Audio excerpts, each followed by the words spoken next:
love, life, and lessons from the past. Only at Dear Mags FM with DJ Chin. Ang hirap lang kapag hindi ka man lang makuhang tingnan ng sobra mong crush na lalaki. Paano kung hindi ka crush ng crush mo? Or hindi ka man lang mapansin ng pinagpapapansinan mo? Itago nyo na lang ako sa pangalang Cassandria. And this is my story. Dear Mags FM. Wedding yon ng aking pinsan. Dahil foreigner ang kanyang mapapangasawa, big time. Kaya naman dinala kami sa isang star or 5-star hotel kung saan a day before the wedding, nandun na kaming lahat ng mga bridesmaids, groomsmen, pati mga principal sponsors. Bago lang ako nag-18 noon, Chin. At sabi nga, pag 18, dalagang-dalaga na. Nagdebut na eh. At para maumpisahan ko ang kwento, gusto ko lang sabihin na may pagka-shy type akong babae. Very introvert. Hindi ko feel yung mauna kang mag-talk sa maraming tao o kaya makikipagkilala kanino man. So ako, nasa sulok lang kasama ang mga bridesmaids. Nag-e-enjoy. Ako naman, pa-cellphone lang. I never had a crush sa school namin. Wala din namang nakakrush sa akin, sa pagkakaalam ko. Pero sabi naman nila, maganda ako. Oo naman, nakikita ko naman ang sarili ko sa salamin. Hindi naman ako pangit. Maganda ako. Yun lagi ang sinasabi ko sa harapan ko. Sa harap ng salamin. So ayun na nga, may 2 hotels na nakabook para sa amin.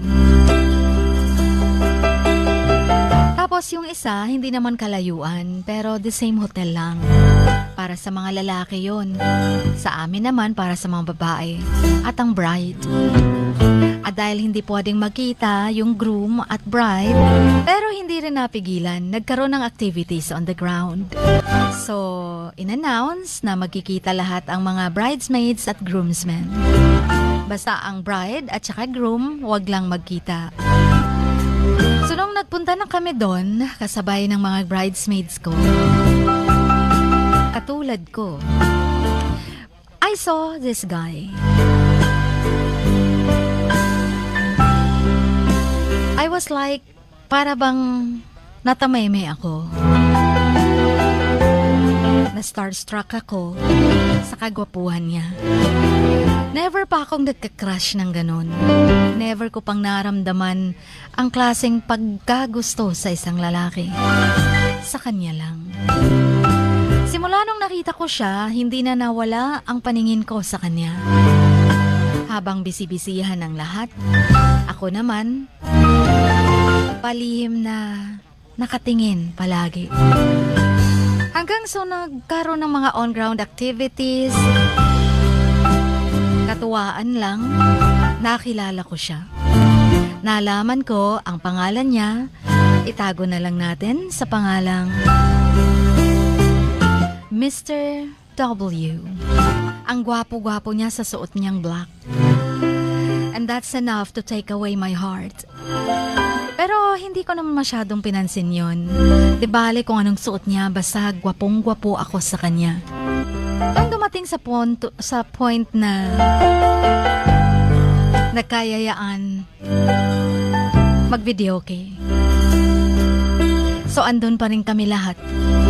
Tinawag siya bigla ng host. At kumanta. Sa song pa lang, sa boses niya, ayun na, hulog na ang puso ko sa kanya. That song, literally, the way na pagkanta niya, I should say, it all took my heart away. Yun bang gusto ko nang magpapansin, and I badly wanted him also to look at me. But he never did. He did not look at me at all.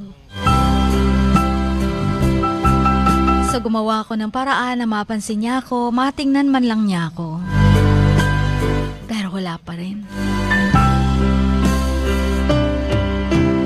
Tapos nagkaroon ng kainan ng apple. Yung bang sinasabit na apple. And guess what? Kami ang magpartner. Sobrang kabog ng dibdib ko. Ang tuwang-tuwa ang puso ko. Yun bang pagkagat pa lang, tapos madidikit yung mga pisngi nyo. OMG. Halos siguro kasing pula na ako ng apple na kinakagat ko.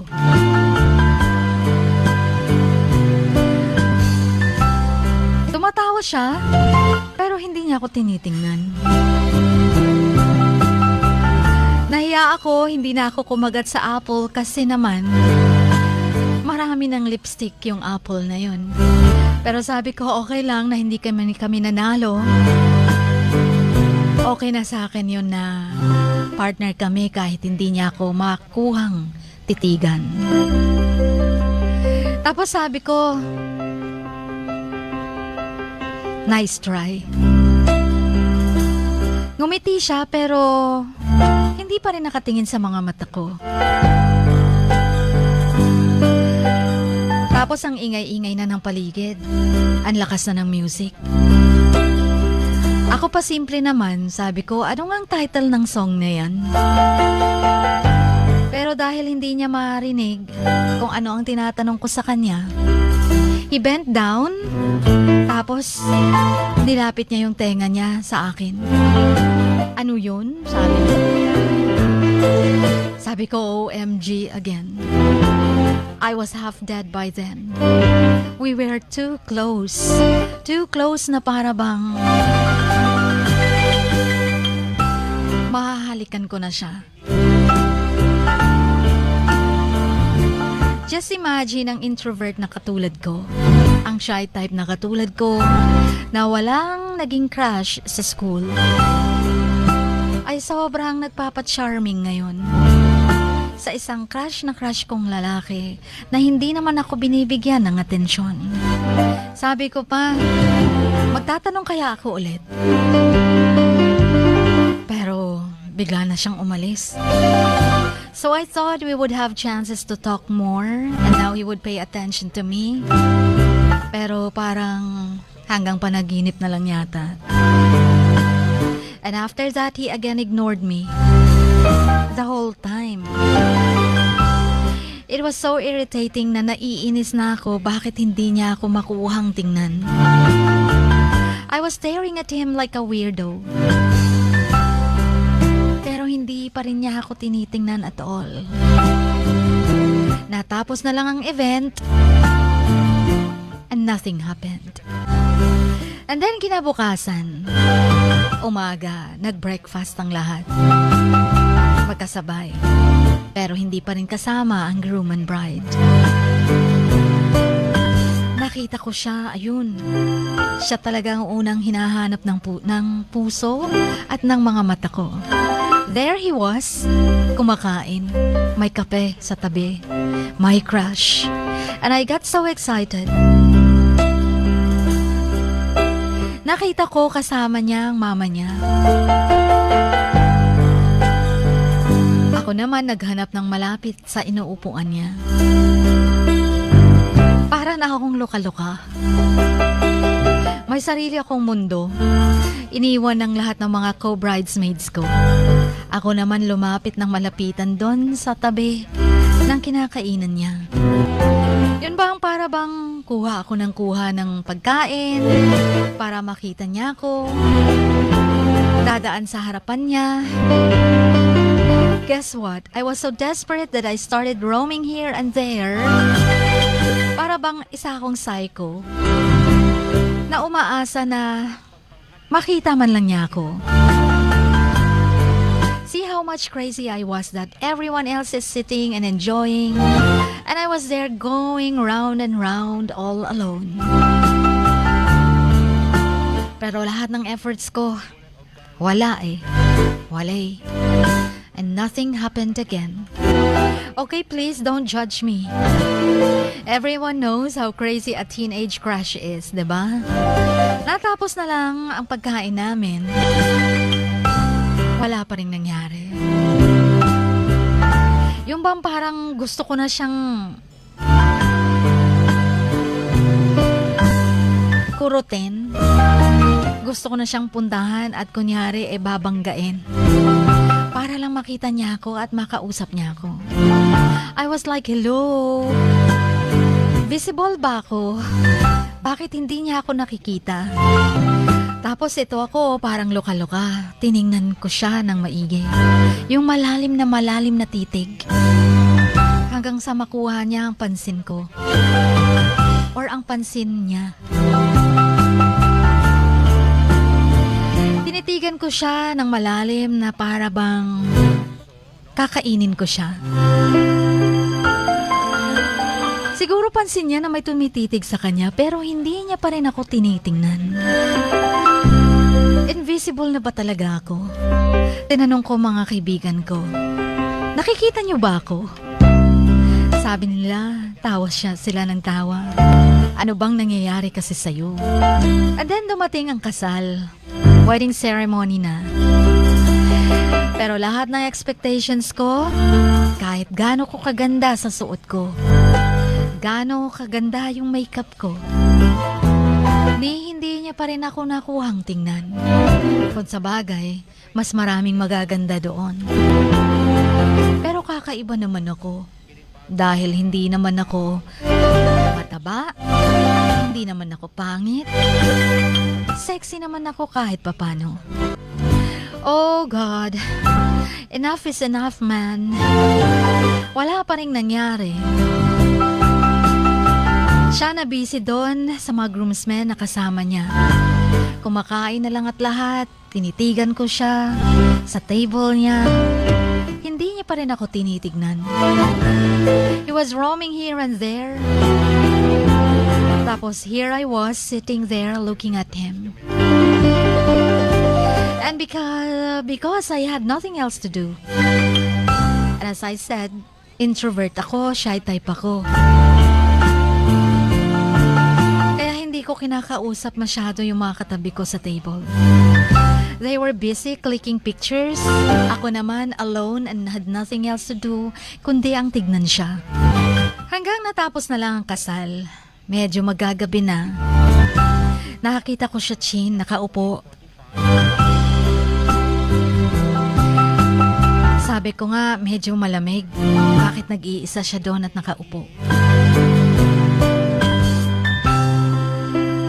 Medyo busy siya sa phone niya. Tingin ko naglalaro ng ML o kaya ay nagfi-Facebook lang. Ako naman, sabihin na nating baliw ako. Talagang desperada na ako makita niya, makausap niya, o kahit man lang matignan niya. Lumapit ako sa kanya. Sabi ko, eto na yung huling pagkakataon ko. Dahil bukas, kinabukasan nun, magsisiuwian ng lahat. I knew that this is probably the last function I was gonna see him. So I really wanted to have a moment with him. Like some kind of small talk lang, or even an eye contact lang. Pero, my gosh, he was a real tough guy. Hindi niya talaga ako tinignan man lang. Kunyari nagtatanong ako, sumagot siya pero ang mga mata niya nasa cellphone. Nagsiuwian na ang lahat. Hinanap ko siya. Ang mata ko panay hanap sa kanya. Nasilayan ko lang siya saglit. Gosh, ang gwapo niya pa din sa casual niyang suot. Pauwi na lang. Sumigaw na ako umang babay. Sinigaw ko pa ang pangalan niya, Bye Mr. W. Hindi niya pa rin ako pinansin. Sinasadya ba niya na wag ako tingnan sa mga mata? Sinasadya kaya niya na wag ako pansinin? Dahil nahahalata niya na lumalapit ako sa kanya at nagpapapansin. O nahihiya lang siya? Ako naman parang gusto kong umiyak. Umuwing luhaan. Ni hindi man niya ako nakuhang tignan. Iniisip ko na lang, isang araw baka magkukrus din ang landas namin ulit. And baka by that time, mapapansin niya na ako. Kaya naman ang goal ko ay magpapaganda ng lalo. Para pagdating ng araw, makikita kami ulit. Makuha niya na akong pansinin. Jean, hanggang dito na lamang ang napakadesperada kong kwento. Maraming salamat sa pakikinig. At pasensya na kung nabaliw din kayo. Please play my requested song, Kahit Di Mo Pansin, by Jolina Magdangal. Ang inyong kamaks, Cassandra.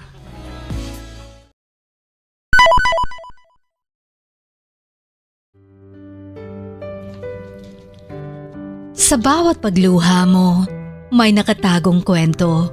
Sa bawat ngiti mo, may gustong sabihin ang puso mo. At sa likod ng iyong halakak at maging sa pagkabiko mo, may mensaheng nakabalot sa iyong pagkatao. At ang tanging nais mo lamang ay mapakinggan ang mga ito ng buong mundo. Dear Max FM with DJ Chini. Life has got all those twists and turns. Stand up for what you believe in. What lies behind you and what lies in front of you pales in comparison to what lies inside of you. Dear Max FM with DJ Chini.